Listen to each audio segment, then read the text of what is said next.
كنت بتتكلم برضو عن المقربين والمحيطين بالرئيس السابق، من بينهم زكريا عزمي. ايوه كان احتكيت بيه؟ رئيسنا رئيس ديوان رئيس الجمهوريه. اللي حصل مع الدكتور زكريا عزمي، حظي كده طلع نكته جميله، ومن بعدها بقينا يعني هو بيجازي اي حد بس مش بيشتغل كويس او مقصر في عمله.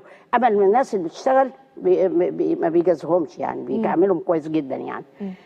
زي ما قلت لك احنا مكتب هندسي فبندلعين شويه، لان احنا بنعمل اعطال كنا في برج العرب سيادتك، وكان والله احنا افتكرنا ان مفيش اعطال برضو في يعني الاعطال عندنا مش زي عندكم. لا ازاي بس انا لازم العطل عندي لو واقف اقف على دماغي يوم 2 3 ما اروحش لغايه ما اخلص طبعا لازم العطل يخلى زي رئيس الجمهوريه والوزراء ورئيس الوزراء، ومش كل وزراء كمان وزراء المعينين زي مين دول يعني؟ الداخليه الخارجيه دول كان ليهم وضع خاص اول ما يحصل عطل عندهم. طبعا طبعا سيادتك. فاكمل سيادتك. فبلغوني حاولت السكرتاري الحق تليفوني الخاص بالدكتور زكريا عطلان. قلت لهم حاضر. بخش انا يا عابدين بفصله، طبعا يا عابدين بفصله من ناحيته. يا عابدين اتصلوا بيا، انا لقيته سليم جدا وزي الفل. فيا عابدين اتصلوا بيا، ده ما فيش حاجه، ده رايح جاي انا جربته. اتصلوا بيا يا عابدين، لقيت حد بيتصل. ايه ده؟ ليه صوته كده حلو وجميل.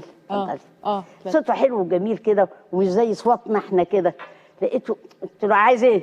وانا بقى في مركز قوه، هو يعني انا ما اعرفش مين ده. قال لي مش ده تليفون السكرتاريه؟ قلت له ايوه، انت مين بقى وعايز ايه والحكايه وانت بقى؟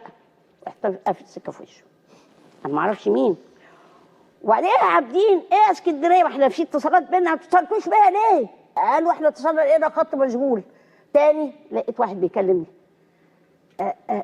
انا اسف هو ده مش تليفون رئاسه الجمهوريه؟ قلت له يا سيدي عايز ايه بقى؟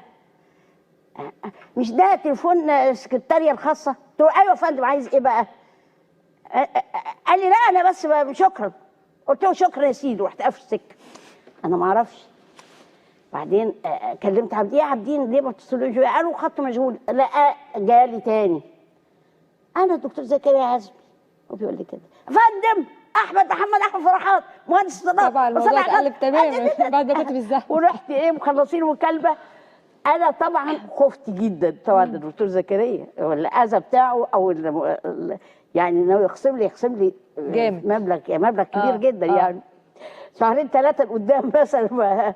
فرحت مكلم الرئيس بتاعي، يا فندم حصل كذا كذا كذا كذا. لقيت الرئيس بتاعي مات على روحه من الضحك طبعا. قال لي اسكت، ده هو اتكلم يقول انتوا معينين ستات في البرج عرب. قال له لا يا فندم مش ستات. قال صوت حلو قوي وست كده بترد عليا وبتقفل في وش السكه.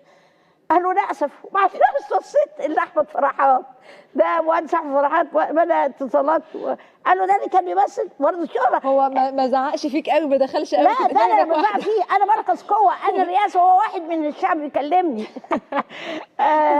خلينا اتفضلي يا فندم. من الحاجات الحلوه طبعا ان انا التمثيل ادى خلى الناس تحبني. نرجع للحاجات الحلوه والتمثيل. لكن